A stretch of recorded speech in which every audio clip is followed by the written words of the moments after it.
Israel और Hamas के बीच जारी जंग के बीच लेबनान धमाकों से दहल उठा। लेबनान में रोजाना की तरह लोग अपने काम में लगे थे, बाजार में थे, ठेले से खरीदारी कर रहे थे। तभी अचानक उनकी जेब में बम फटने लगे और हजारों लोगों की जेब में धमाका हुआ।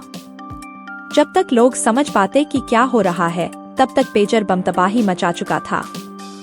लगभग 1 घंटे तक लेबनान से लेकर सीरिया तक पेजर फटने लगे, जिससे अफरा तफरी मच गई। इस भयावह हादसे में अब तक 10 से ज्यादा लोगों की मौत हुई है और 3000 से ज्यादा लोग घायल हुए हैं, जिनमें से करीब 200 की हालत बेहद गंभीर है। इस सबके बीच ईरान के राजदूत मुस्तफा अमानी भी धमाके में मामूली रूप से घायल हुए हैं। यह सभी धमाके हिजबुल्लाह लड़ाकों को टारगेट कर उनके कम्युनिकेशन डिवाइस पेजर्स में हुए, जिनका इस्तेमाल हिजबुल्लाह बड़े पैमाने पर बातचीत के लिए करता है।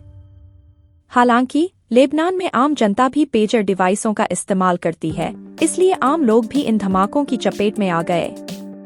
इन धमाकों के बाद कई रिपोर्ट्स सामने आई हैं जो यह दावा कर रही हैं कि इजराइल की खुफिया एजेंसी मसाद ने इन कम्युनिकेशन डिवाइस को हैक कर उसका कंट्रोल ले लिया और इस धमाके को अंजाम दिया।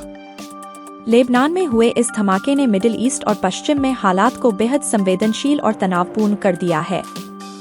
ऐसे में अमेरिका ने इस घटना पर अपना रुख साफ किया और कहा कि इस धमाके में उनका कोई हाथ नहीं है। अमेरिकी विदेश विभाग के प्रवक्ता मैथ्यू मिलर ने कहा कि अमेरिका इस घटना में शामिल नहीं था और इसके बारे में कोई जानकारी नहीं थी।